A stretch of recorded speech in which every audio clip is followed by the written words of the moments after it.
Right guys, cheers. This is first of all confession time. I've had about a bottle of homebrew wine while I'm recording this, so if I seem a bit squiffy, that's why. But just to reiterate, this is an experiment of mine. I'm going to basically brew over the course of about 3 or 4 days. So it is 20 to 11 on Saturday night, and I'm just prepping my strike water to put the mash on. So what I'm brewing is a winter warmer, which in the scheme of Game of Thrones, I'm brewing a winter warmer, and in tribute to Game of Thrones I'm calling it Winter is Coming.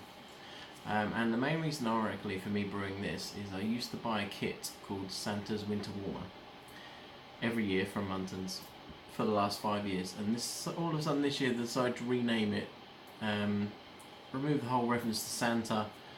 That pissed me off. So I'm brewing my own winter warmer this year, calling it Winter is Coming, as I've already said. So here's the grain bill. So it is 4.5 kilos of Maris Otter, 100 grams of Carafa 3, 100 grams of torrefied Brie, 500 grams of Crystal 60, 500 grams of caramel, 500 grams of biscuit malt, 300 grams of chocolate, 250 grams of brown sugar. And also you've got in there 8 grams of star anise, 2 cinnamon sticks and 1 teaspoon of nutmeg. A few random ingredients in there, but I've kind of looked at a few recipes and kind of went with it. So why not? Cheers. Hop wise, if you guys will probably remember, I've got a shitload of EKG to use up. So because I'm doing a no chill method in order to do it over 3 days, I've got 20 grams of East Kent Goldings first wort hops. Then as soon as the boil starts, I've got another 15 grams of East Kent Goldings, then 15 grams of Fuggles that flame out, and 15 grams of East Kent Goldings that flame out as well. That's it basically. So strike water's just heating up now, then I'm going to mash in, and I shall be back soon hopefully. Cheers. Okay, so here we go. Mashing in. When do you put it in now? Put a cup in at a time. Give it a stir.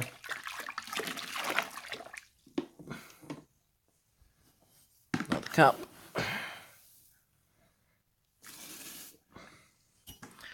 Give it a stir.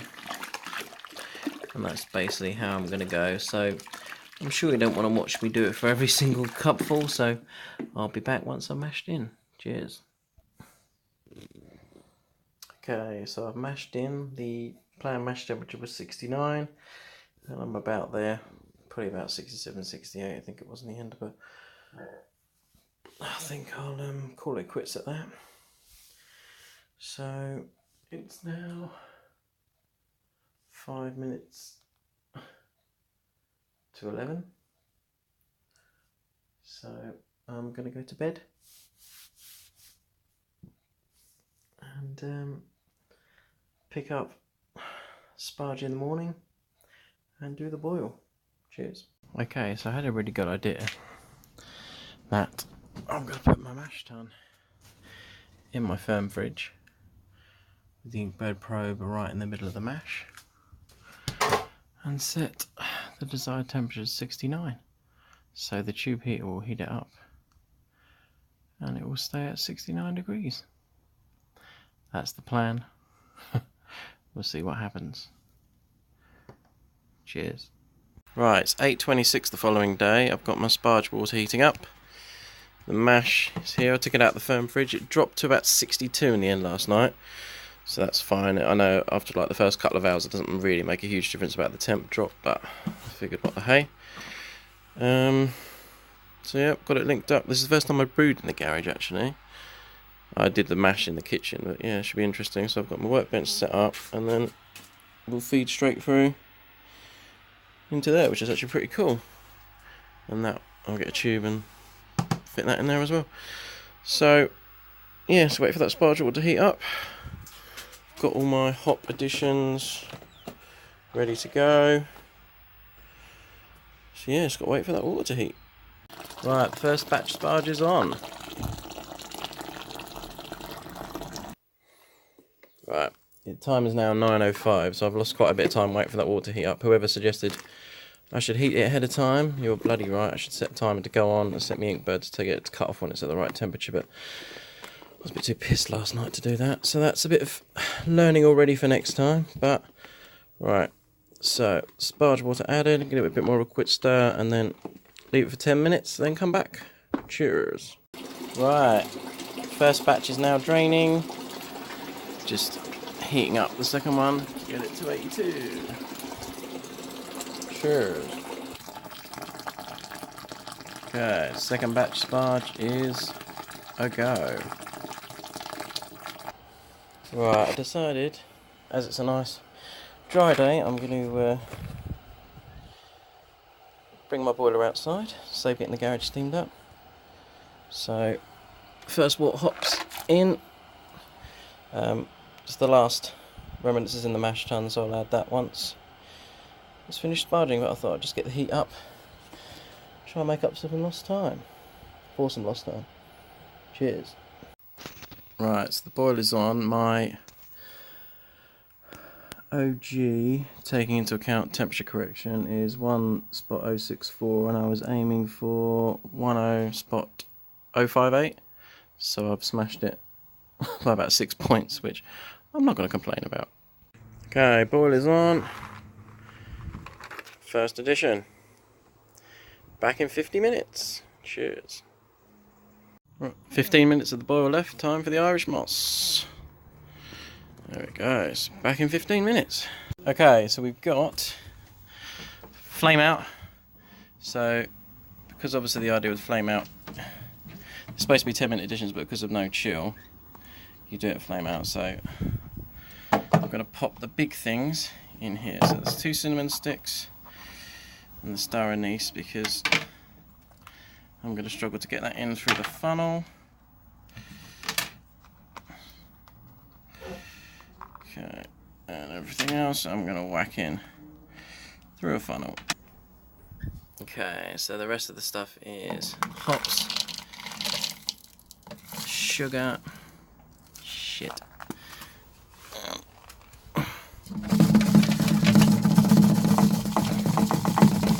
It will go in. Okay, I couldn't do that one-handed in the end, so that's it. I've drained off. All the additions are in the cube. So now I'm just draining it off, and the time is 11:12. So, like I said, I lost a lot of time waiting for that sparge water to heat up, probably about 45 minutes. So, all in all, it's still 3 hours, just under, which isn't too bad.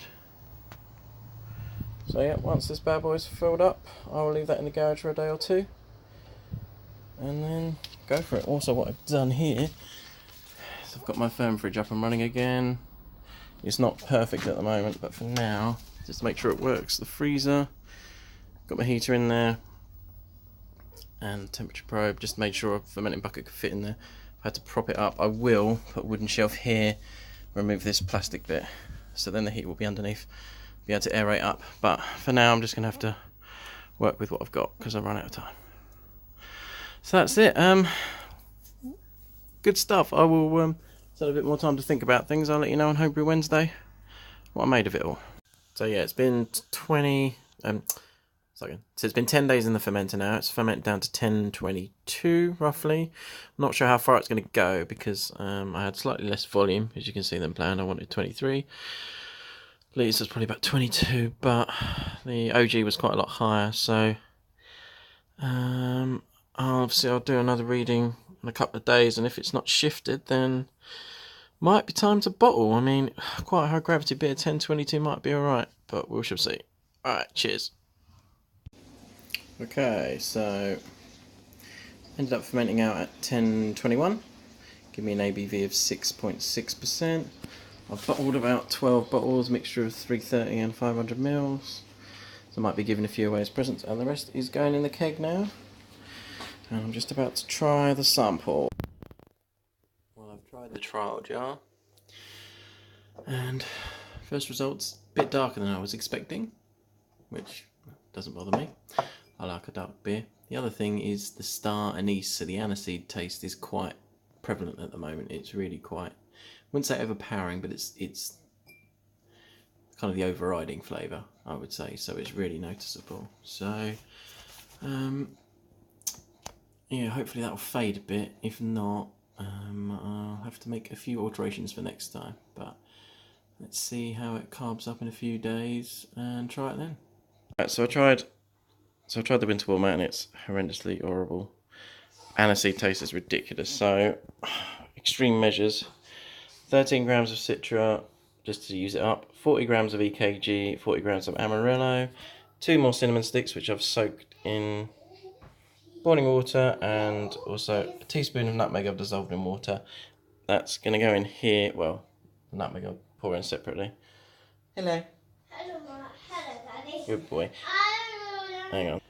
Right, so I'm going to whack those all in the keg and see what happens in a couple of days. Wish me luck. Right, moment of truth then. I've not tried this from the bottle yet. It's been in the bottle now just over 3 weeks, I think.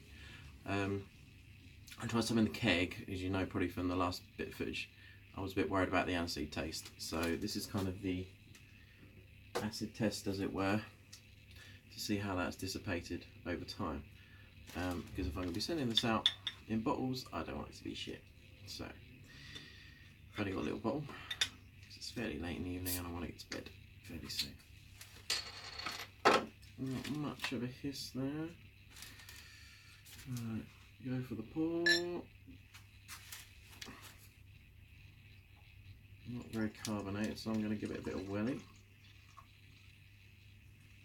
Okay.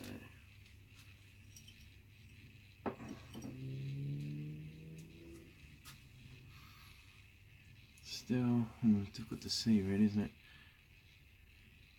Still fairly cloudy by the look of it.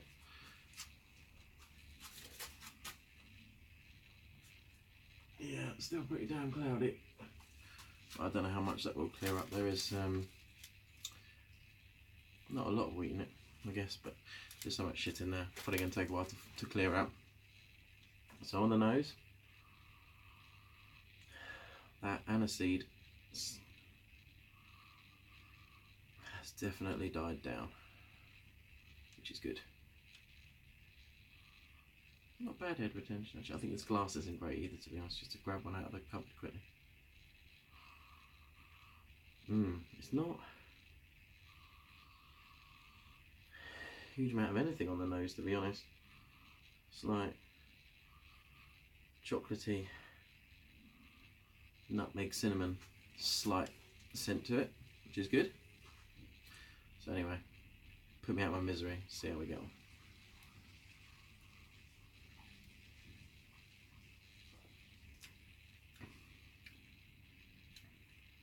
Yes. Oh, thank God for that. That really overpowering licorice taste is gone. Yes.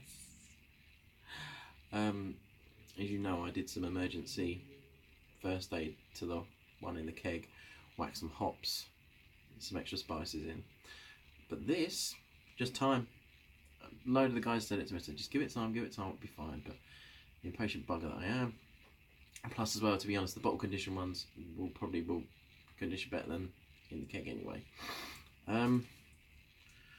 Yeah, so what else am I getting off it?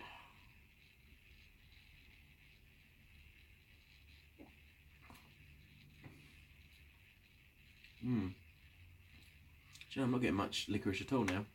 The cinnamon and the nutmeg, the mouthfeel is incredible. It's really silky smooth almost. Boozy as well. You get quite a hit of alcohol at first, and then the aftertaste mellows to a really nice, sort of slightly nutty, warm, cinnamony taste to it.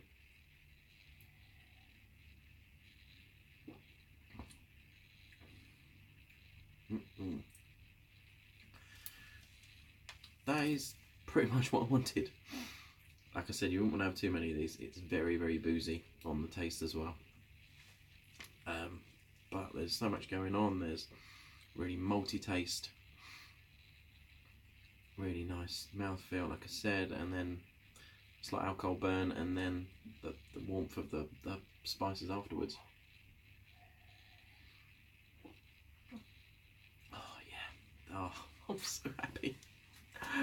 Oh yes, thank you. Absolutely fucking made up, absolutely made up. Really, really happy with that. It's turned out exactly how I wanted it to. I've not had it in the keg for about a week as well. I've just been letting it chill out for a bit, because also I don't want to drink it all before Christmas. So there's definitely a few of these going out to you boys for Christmas. Yes, I'll be in contact with a few of you to get your email addresses. I want to get on this whole beer mail thing because it's been a bit shit. I never really send beer mail. Well, I don't send beer mail out. I've sent one to Adam, and that's about it. So I want to get on the beer mail train because I'm really proud of this, but I would not send it out if I thought it was shit. So you might think it's shit, I don't care, but I like it. This is just what I wanted. That licorice taste is really mellowed, and I'm so happy. So I'm going to go finish the rest of this. And yeah, just hope you enjoyed my first ever grain to glass video. Yeah, really stoked to finally give one a go. I just get so stressed out brewing. Kind of, last thing I want to do is film it, but I kind of forced myself this time just to just film it, because I want to do grain to glass, because I love watching grain to glass videos that you guys do. So yeah. Anyway, I love you and leave you. Cheers everyone. If I don't see you again before, as in I don't do a video between now and Christmas, which I hope I will, have a good one. And yeah, remember, it's not brewed to be looked at.